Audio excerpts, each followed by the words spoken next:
What's up Team MBL, it's Music by Lucas and my ghost producer Kingsley. The reason why I have Kingsley here is because he was the ghost producer of the track and he has given me permission to show you guys how I made vibes. In case you're new here, welcome to the Team MBL family. We promote 10 tracks every single week completely for free for our Song of the Week contest, so if you have any demos you'd like to submit, the link as always is in the description. Alright, so the point of this video, I'm going to show you how I made my track vibes. It really doesn't matter if you use Logic Pro or FL12 or Ableton. I personally use Logic Pro, but what I'm going to show you will work for any DAW. Alright, so enough talking, let's get into it. Alright, so here we are, the DAW is open again, we're on Logic Pro.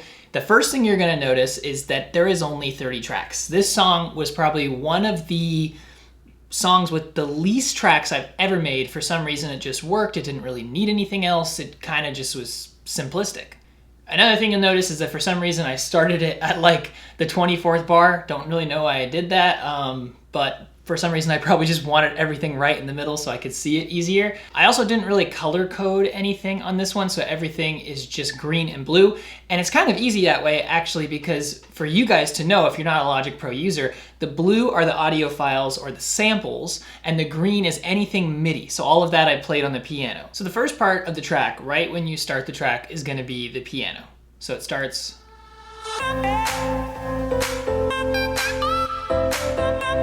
So here's the MIDI for that piano. This is one of my favorite pianos actually. It's a Nexus preset. This is Thorns, and it is from the Spinning House Nexus expansion. I kind of left everything the way that Nexus had it there, but I added some other effects on it. I use Center by Waves, I use a little pumper from WA Production. If you want to look at the EQ, so this is the EQ here. Because it's a Nexus preset, and a lot of these companies, Serum presets, Sound presets, you don't really need to EQ them too much because they were designed by professionals, so they have a really good EQ already. The big thing is just to make sure that they don't get in the way of the other instruments, so that's why I have the bottom shaved off so it doesn't get in the way of any sub or any super low frequencies, and I have the top half shaved off so it doesn't come off as too bright and it's not too shiny. Besides that, I have Nicky Romero kickstart on here, and one thing I do, I don't know if other producers really do this, is I automate the kickstart so that in the beginning it doesn't have that 100% super pump, but on the drop it does. And then if you look at the volume with the automation, I start the track out at -4 dB with the piano, and then I'm increasing it to -2.8 dB up until before the build. The next thing, and that's really what it's all about, because it's all about telling a story. You can also decrease energy, like on the build, sometimes you want to start it off by decreasing the energy and then letting it kind of swell and add that suspense and then hitting the drop really hard. So it really just depends on what type of story you want to tell, but you have to remember that you're playing for the listener, you're producing for the crowd. So you have to imagine, and I know a lot of producers already do this, you have to imagine a crowd listening to the track and how they would react, and you have to give them the best reason possible to want to go crazy when that drop hits. So there's a lot of automation going on here. Another thing you'll notice is that I'm using Endless Smile on the drop. I really like Endless Smile. This is by Data Life. If you don't already have it, I highly recommend it. It just saves you a lot of time. You can do what Endless Smile does already by yourself, but this lets you just put it right there on the stereo channel, and it takes care of all the tracks at once. And what it does is it makes the track sound like the low end is kind of fading out. It builds that suspense, adds that reverb. It even kind of makes there be like a riser sound. And so that's what I've used to build suspense before the drop hits. Another section of the track I'll talk to you about is this vocal riser here. You won't be able to hear it much at first, but it starts to swell in. And what I use here is this DJM filter plugin. This is a free plugin from Xfer, which is of course the company that made Serum. You can get this on splice.com completely for free. Just install the VST, and then you'll notice that I use it, I automate it to make it open up a little bit as it swells, and it really gives it a cool effect. Alright, so I was trying to show you guys that vocal swell, but I don't have that expansion for some reason currently installed on this computer, which is no worries. Basically what I did though is I'm using EDM Voices 1 from Nexus. I had a vocal sample and I was just holding down one note, and the way that it sounded cool was using the DJM filter to open it up, open the envelope, and then also changing the volume. So if you look, I'm also automating the volume to make that get more intense as it gets to the next section of the track. Another thing I do on all my tracks is right before the drop hits,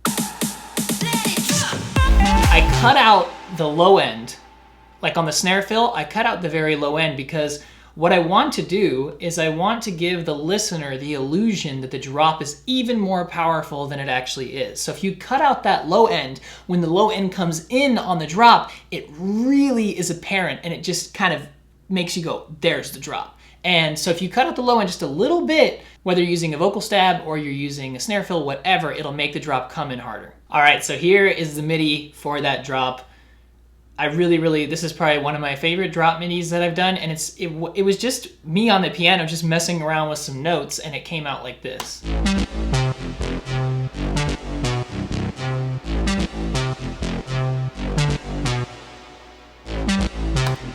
You'll notice again the plugins on the side that I'm using for this. It's Serum. This is from a Seven Skies standalone music expansion. I'm not exactly sure which one it is because it says, again, I don't have it installed on this computer. I'm using a new computer, so I'm trying to transfer all my sounds. But I have Center on here, again, the channel EQ, a little bit of Pumper, and of course Kickstart. I have that layered with the sub, which of course the sub is in mono, and then I have my kick, which is a Nexus kick. And then I have my clap, which is from Nexus as well. And actually, the Nexus kick, clap, all of that is just one preset. And what I've done is I've split up the preset so I could separate everything, because sometimes I don't want to just have the clap, the kick, and the hi-hats all going at once. So I separate that into 3 different tracks. I typically bounce them to audio, and then I can mess with each one individually and make sure that I like the volume, that I like the EQ of each section, and it was really cool the way that it comes out. Now, the vocal chop is probably my favorite part of the entire track. It's really cool because this is the original sample of the vocal chop, but I was able to cut it up a lot because that's a splice vocal chop. I was able to cut it up a lot and give it some cool effects. And one of the things that I did to do that is I used a plugin called Glitch 2. And I think you guys have probably heard me talk about that a lot in these track tutorials that I do. But let me show you. Here's Glitch 2. And the coolest thing with Glitch 2 is to make your own presets. So you can just come in here and draw whatever you want. I'll delete those.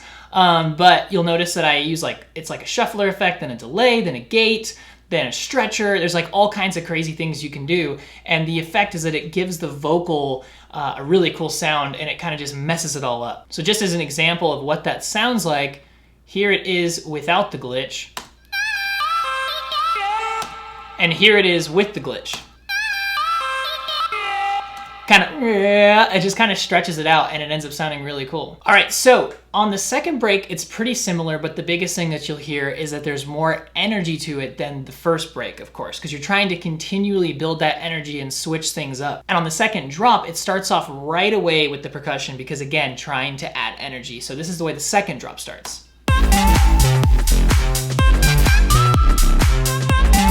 And here's another basic example of what Glitch 2 can do. On the second drop, I wanted to switch up that vocal, make it sound a little bit different, and so I was able to do this.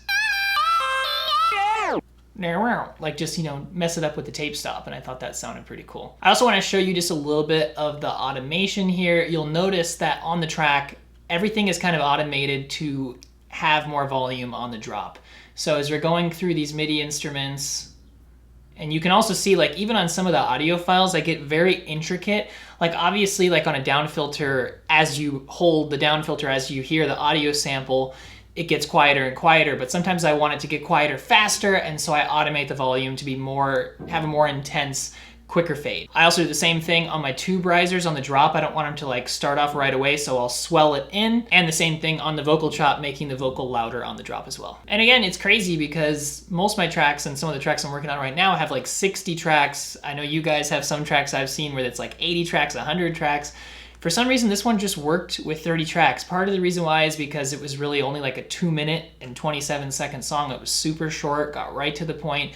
But also because there really wasn't many layers to the drop. I probably could have added more, but I like the way it sounded with the bass and the support bass because it really didn't have a lead on the drop. It was the bass that was acting as the lead and then the sub underneath it, and then the pianos, of course. But overall, it's a pretty simple track, but I think it has a lot of energy. It tells a good story. It starts off soft with the piano. It has that hard drop with the bass. It sounds super fat, and I think that's why this track works. All right, I hope you guys liked today's video. Let me know if you have any questions about what I went over, if I missed anything. Leave comments in the description. leave comments in the description. I'll be glad to answer. And remember guys, it's all about teamwork. We got new videos every Wednesday and Friday, so if you're not a member of the team yet, hit that subscribe button. Don't forget to give this video a thumbs up. Kingsley looks at those, he judges those, so please help us with that. Yeah, you can leave comments for Kingsley too. All right, I'm Music by Lucas. Lauren and Kingsley. And we'll see you next video. And I'm not telling you where I got this sweater. She's not telling, guys. If you ask Lauren where she got the sweater, she will tell you. It looks like a blanket, but it's not. It's really comfy. It's really comfy. But it's not. Yeah, Lucas wore it the other day. I did. This is true. He put it on and I was like, what the? And it fit, so that was weird. The thing though is that it's not really cold enough to wear that in LA. Yeah. It's kind of hot, guys. It's like 34 Celsius. 36. Well, it's 100 degrees Fahrenheit. Yeah, it's like 100 Fahrenheit. But it has been going down a little bit in LA. It's like, what's the coldest? Like 80? Okay, time to end this All right, video. we actually do need to end it. So, all right.